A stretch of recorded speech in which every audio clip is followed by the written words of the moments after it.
जय हिंद साथियों, बिहार पुलिस सिपाही की परीक्षा के लिए ज्ञान बिंदु जीएस एकेडमी की ओर से क्वेश्चन बैंक को लॉन्च किया गया है। और साथियों, ये क्वेश्चन बैंक आपके एग्जाम के लिए इतना ज़्यादा इम्पोर्टेंट है कि यहाँ से आपके बिहार पुलिस के एग्जाम में 100% निश्चित रूप से प्रश्न पूछा जाएगा। क्योंकि साथियों, इसमें जितने भी प्रीवियस ईयर के क्वेश्चंस दिए गए हैं, प्रत्येक प्रश्नों के साथ लगभग 10 से 15 एक्स्ट्रा प्रश्नों को शामिल किया गया है।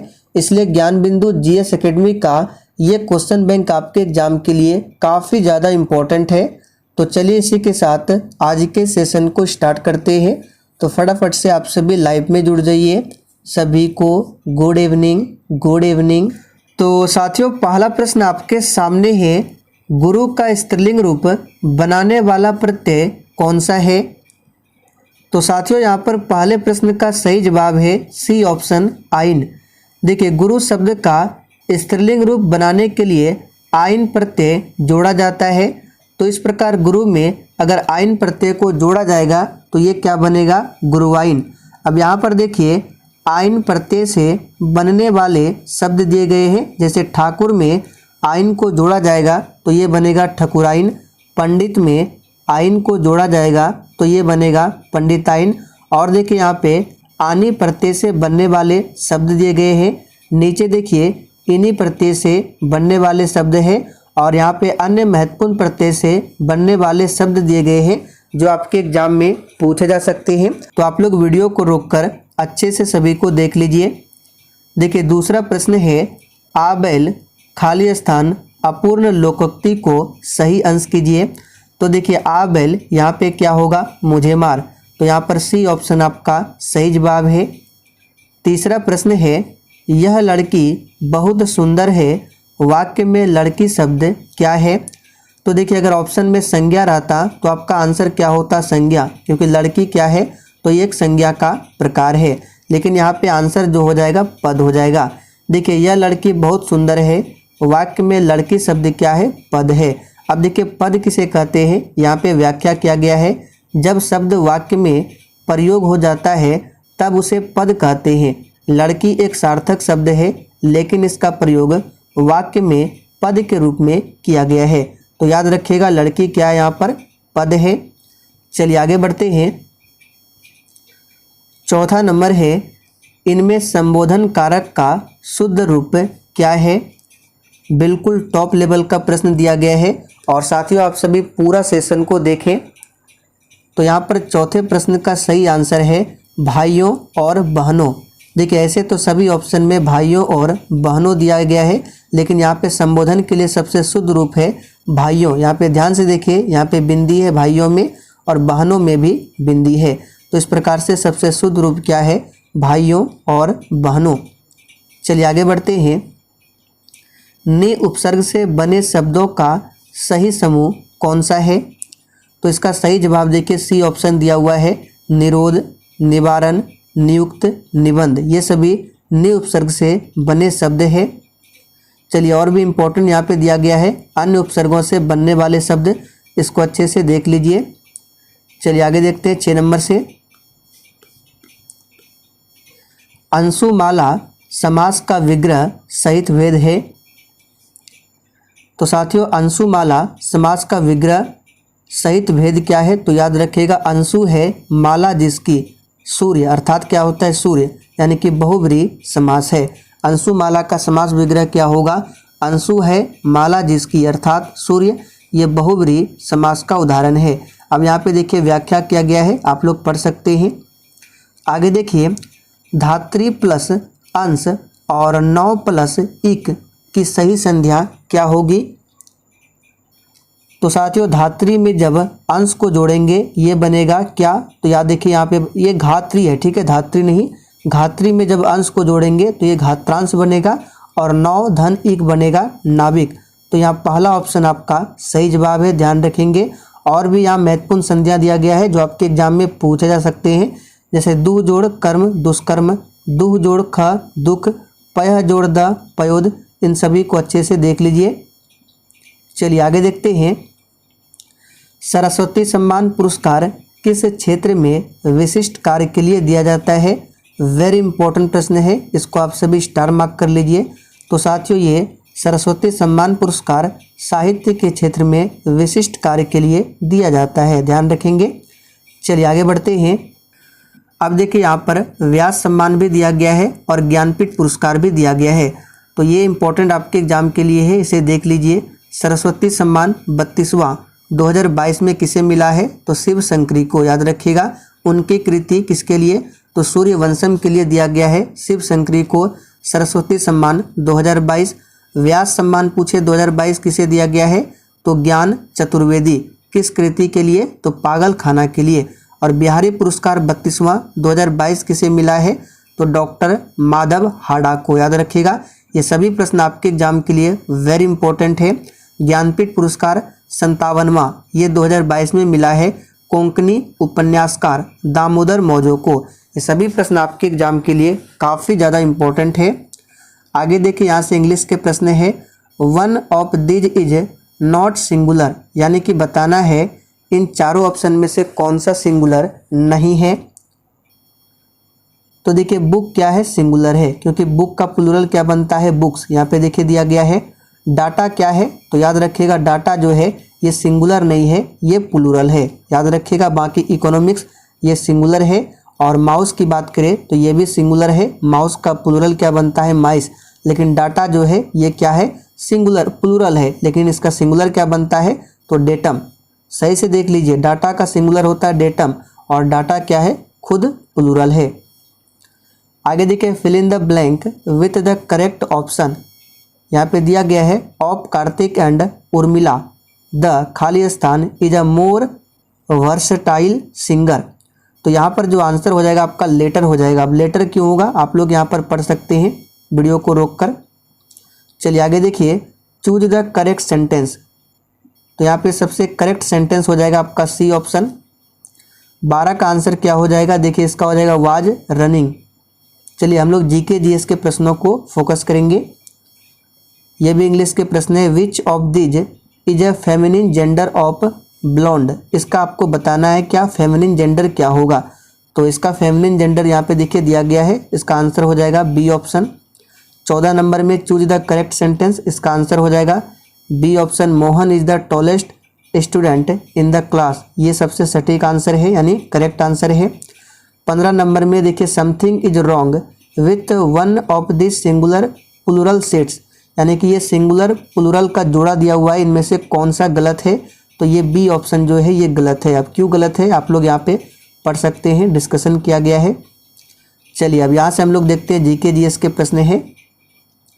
भारत में अभियुक्त को दी गई फांसी की सजा को निरस्त करने का अधिकार किसके पास है? तो साथियों ये अधिकार राष्ट्रपति के पास है। भारत में अभियुक्त को दी गई फांसी की सजा को निरस्त करने का अधिकार राष्ट्रपति के पास है। और भारतीय संविधान के अनुच्छेद 72 द्वारा राष्ट्रपति को दोषी करार दिए गए व्यक्ति को क्षमा करने की शक्ति प्राप्त है। तो किस अनुच्छेद के तहत राष्ट्रपति को क्षमादान की शक्ति प्राप्त है? अनुच्छेद 72। अब देखिए राष्ट्रपति की क्षमादान की शक्तियाँ कौन कौन सी है? तो यहाँ पर पढ़ सकते हैं आप लोग। क्षमा है, प्रविलंबन है, विराम है और परिहार है, लघुकरण है। तो आप लोग वीडियो को रोककर पढ़ लीजिए, काफ़ी ज़्यादा इम्पोर्टेंट रहेगा। चलिए आगे देखते हैं 17 नंबर से। ये सभी 16 का ही है। चलिए आपको दिखा देते हैं सही से। चलिए 17 से हम लोग देखते हैं। किन कारणों के आधार पर भारत में व्यक्ति मताधिकार का प्रयोग नहीं कर सकता है? तो साथियों यहाँ पर ऑप्शन के अकॉर्डिंग आपको आंसर करना है। एक तो आंसर आपका हो जाएगा अवयस्क और एक हो जाएगा मानसिक रूप से विकृत। तो ऑप्शन के अकॉर्डिंग आंसर हो जाएगा ए ऑप्शन, 1 और 3। चलिए आगे देखते हैं 18 नंबर से। ये सभी 17 का ही डिस्कशन है, आप लोग पढ़ लीजिए। देखिए ये इम्पोर्टेंट है। वर्ष 1989 में 61वें संविधान संशोधन अधिनियम 1988 के द्वारा मतदान करने की उम्र को 21 वर्ष से घटाकर 18 वर्ष किया गया। कब? तो 1989 में। कौन सा संशोधन? तो 61वां। आगे देखिए अनुच्छेद 326 के तहत लोकसभा और राज्यों की विधानसभाओं के लिए निर्वाचन वयस्क मताधिकार के आधार पर होता है। भारत शासन अधिनियम 1919 द्वारा पहली बार भारत में महिलाओं को मत देने का अधिकार प्रदान किया गया। वेरी वेरी इंपॉर्टेंट फैक्ट है, इसको स्टार मार्क कीजिए। कौन सा अधिनियम? तो भारत शासन अधिनियम 1919 के द्वारा ही पहली बार भारत में महिलाओं को मत देने का अधिकार प्रदान किया गया, तो इसे ध्यान रखें। चलिए आगे देखिए, गुट निरपेक्ष आंदोलन की स्थापना से कौन नहीं जुड़ा था? तो इसका सही जवाब है बेनजीर भुट्टो। यहाँ पर बी ऑप्शन सही है। अब यहाँ पे एक्स्ट्रा फैक्ट आप लोग पढ़ सकते हैं। देखिए, गुट निरपेक्ष आंदोलन का सम्मेलन जिस देश में होता है वही देश इसकी अध्यक्षता करता है। भारतीय गुट निरपेक्ष आंदोलन का 7वां शिखर सम्मेलन नई दिल्ली 1983 की अध्यक्षता किया था और 19वां शिखर सम्मेलन का आयोजन 2024 में युगांडा में आयोजित होगा, तो इसे जरूर ध्यान रखेंगे। 2024 में कहाँ पर होगा? तो युगांडा में। कौन सा होगा? 19वां। भारत की स्वतंत्रता के बाद निम्न में से कौन भारतीय गवर्नर जनरल बना था? तो इसका सही जवाब है चक्रवर्ती राजगोपालाचारी। अब यहाँ पे देखिए, स्वतंत्र भारत का प्रथम गवर्नर जनरल पूछे लॉर्ड माउंटबेटन। बंगाल का प्रथम गवर्नर पूछे रॉबर्ट क्लाइव। अब यहाँ पे नीचे देखिए, रेगुलेटिंग एक्ट 1773 के तहत बंगाल के गवर्नर पद का नाम बदलकर बंगाल का गवर्नर जनरल कर दिया गया। वेरी इंपॉर्टेंट है, यहाँ से प्रश्न बनेगा कि बंगाल के गवर्नर पद का नाम बदलकर किस एक्ट के तहत बंगाल का गवर्नर जनरल किया गया? तो याद रखिएगा रेगुलेटिंग एक्ट 1773 के तहत। और बंगाल का पहला गवर्नर जनरल कौन बना था? Warren Hastings. चार्टर एक्ट 1833 द्वारा बंगाल के गवर्नर जनरल के पद को बदलकर भारत का गवर्नर जनरल कर दिया गया। तो यहाँ से देखिए, दोनों ही प्रश्न इंपॉर्टेंट है। बंगाल के गवर्नर पद को बदलकर गवर्नर जनरल किया गया रेगुलेटिंग एक्ट 1773 के तहत, और बंगाल के गवर्नर जनरल के पद को बदलकर फिर किया गया भारत का गवर्नर जनरल, और ये किया गया चार्टर एक्ट 1833 के तहत। और इस प्रकार भारत के पहले गवर्नर जनरल कौन बने? तो लॉर्ड विलियम बेंटिक। ध्यान रखेंगे। चलिए आगे देखिए, यहाँ पे भारत सरकार अधिनियम 1858 के तहत भारत के गवर्नर जनरल के पद को बदलकर भारत का वायसराय कर दिया गया। देखिए, फिर बदल दिया गया किस एक्ट के तहत? तो भारत शासन अधिनियम 1858 के तहत। और इस प्रकार भारत का प्रथम वायसराय कौन बना? Lord Canning. यानी कि पूरा हिस्ट्री यहाँ पर दिया हुआ है। एक प्रश्न के साथ लगभग 10 से 15 प्रश्नों को शामिल किया गया है, इसलिए हमने आपसे पहले ही कहा था ये बुक आपके एग्जाम के लिए काफ़ी ज़्यादा इम्पोर्टेंट है। चलिए आगे बढ़ते हैं 20 नंबर से। संयुक्त राष्ट्र के सुरक्षा परिषद के बारे में क्या सही नहीं है? तो यहाँ पे देखिए, अस्थायी सदस्यों का चयन 5 वर्षों के लिए होता है, ये गलत है। अब क्यों गलत है यहाँ पर पढ़ सकते हैं आप। देखिए, संयुक्त राष्ट्र के सुरक्षा परिषद के अस्थायी सदस्यों का चयन 5 वर्षों के लिए नहीं बल्कि 2 वर्षों के लिए होता है। ध्यान रखेंगे। देखिए, संयुक्त राष्ट्र में टोटल 15 सदस्य है, जिसमें 5 अस्थायी सदस्य है और इसमें से 10 क्या है? अस्थायी सदस्य है। अब 5 अस्थायी सदस्य कौन कौन है? अमेरिका, रूस, ब्रिटेन, फ्रांस और चाइना है। याद रखिएगा। अस्थायी सदस्यों का निर्वाचन महासभा अपने 2/3 बहुमत से 2 वर्षों के लिए करती है। अब यहाँ पे नीचे देखिए, इसकी स्थापना दिया गया है 24 अक्टूबर 1945 को। हेड क्वार्टर कहाँ पर है? तो अमेरिका के न्यूयॉर्क में। महासचिव वर्तमान में कौन है? एंटोनियो गुटेरेस है। सदस्य संख्या टोटल 193 है और लास्ट में 193वां सदस्य कौन बना है? तो दक्षिणी सूडान बना है। सभी को ध्यान रखें। और संयुक्त राष्ट्र संघ का 6 प्रमुख अंग है। कौन कौन? महासभा, सुरक्षा परिषद, आर्थिक एवं सामाजिक परिषद, न्यास परिषद, अंतर्राष्ट्रीय न्यायालय और सचिवालय। सभी को ध्यान रखें। भारत में चुनाव की सबसे छोटी इकाई क्या है? तो साथियों, भारत में चुनाव की सबसे छोटी इकाई है ग्राम पंचायत। यहाँ पर पहला ऑप्शन आपका सही जवाब है। भारत में चुनाव की सबसे छोटी इकाई ग्राम पंचायत है। पंचायतों की संरचना किस अनुच्छेद में किया गया है? तो अनुच्छेद 243 ग में। सभी को ध्यान रखें। चलिए, एक्स्ट्रा फैक्ट को आप सभी पढ़ सकते हैं। आगे बढ़ते हैं 22 नंबर से। ये देखिए, 21 का ही डिस्कशन किया गया है, आप देख सकते हैं इसमें कितना अधिक प्रश्नों को शामिल किया गया है। 22 देखिए, भारतीय राष्ट्रीय कांग्रेस के संस्थापक कौन थे? तो साथियों यहाँ पर 22 का आंसर क्या हो जाएगा, डी ऑप्शन AO ह्यूम।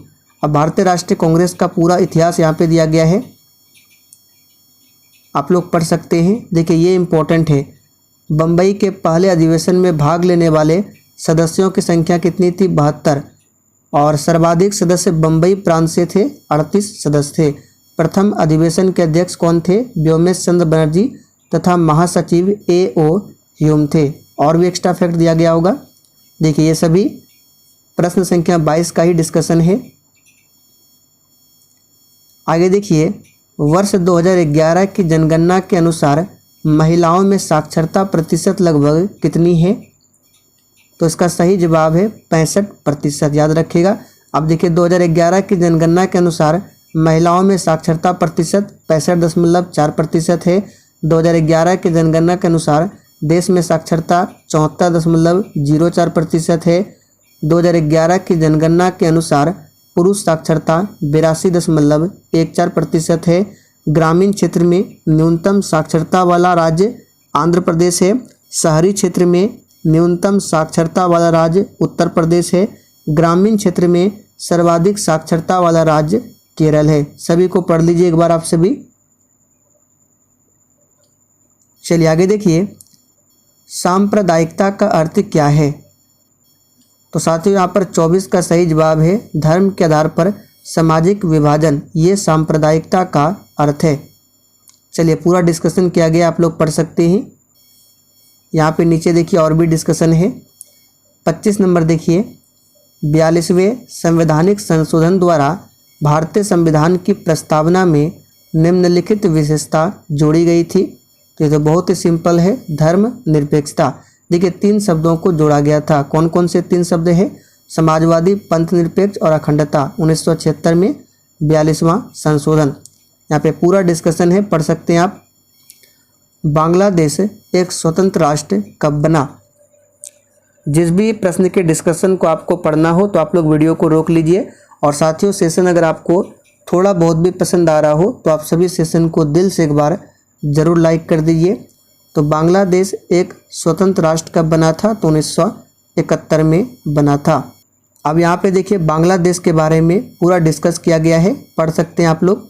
और साथियों यकीन मानिए आपके एग्जाम में इस बुक से एक भी प्रश्न बाहर नहीं जाएगा, क्योंकि इसमें प्रत्येक प्रश्नों के साथ आप लोग देख सकते हैं कितने सारे एक्स्ट्रा फैक्ट को शामिल किया गया है।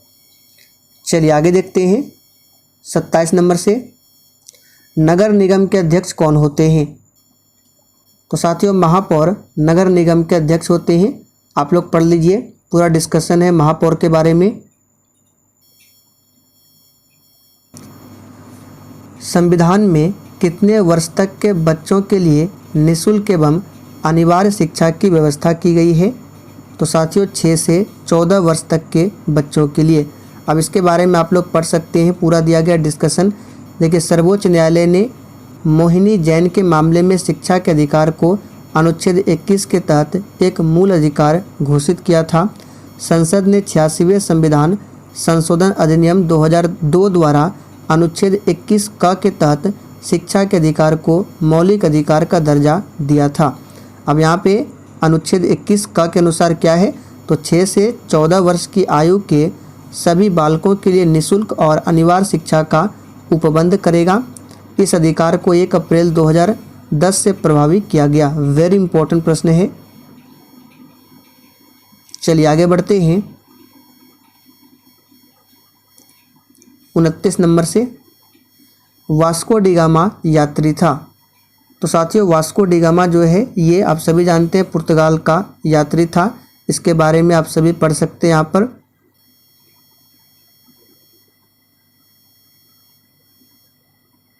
चलिए आगे देखिए,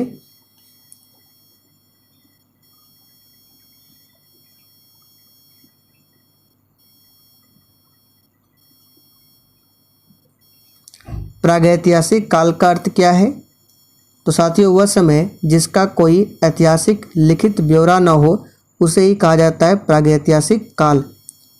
अब प्रागैतिहासिक काल के बारे में यहाँ डिस्कशन किया गया है, पढ़ सकते हैं आप।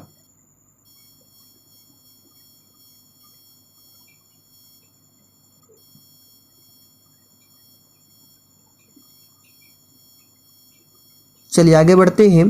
ब्रिटिश प्रधानमंत्री ग्रेनविले ने स्टाम्प एक्ट किस वर्ष में पारित किया था? तो ये बहुत ही सिंपल है। 31 का आंसर क्या हो जाएगा? देखिए यहाँ पे दिया हुआ है, ब्रिटिश प्रधानमंत्री ग्रेनविले ने स्टाम्प एक्ट को 1765 ईस्वी में पारित किया था।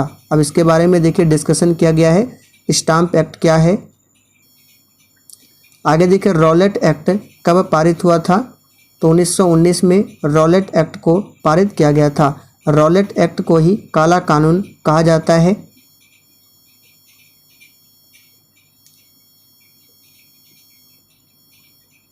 चलिए आगे बढ़ते हैं। अब 33 नंबर से ये देखिए रॉलेट एक्ट के बारे में ही पूरा डिस्कशन है। राजा राम मोहन राय ने किस सामाजिक बुराई को खत्म करने के लिए संघर्ष किया था? तो साथियों ये है सती प्रथा। सती प्रथा का अंत 1829 में हुआ था, लॉर्ड विलियम बेंटिक ने किया था। राजा राम मोहन राय ने 1828 में ब्रह्म समाज की स्थापना की थी। आगे देखिए भारत में पुर्तगाल उपनिवेश की राजधानी गोवा को बनाने वाले व्यक्ति कौन थे? तो 34 का आंसर यहाँ पे देखिए दिया गया है, नीनो डी कुन्हा। देखिए अल्फांसो डी अल्बुकर्क ने 1510 में बीजापुर के शासक आदिल शाह से गोवा को छीना था और नीनो डी कुन्हा भारत में 1529 से 38 तक पुर्तगाली वायसराय रहा था।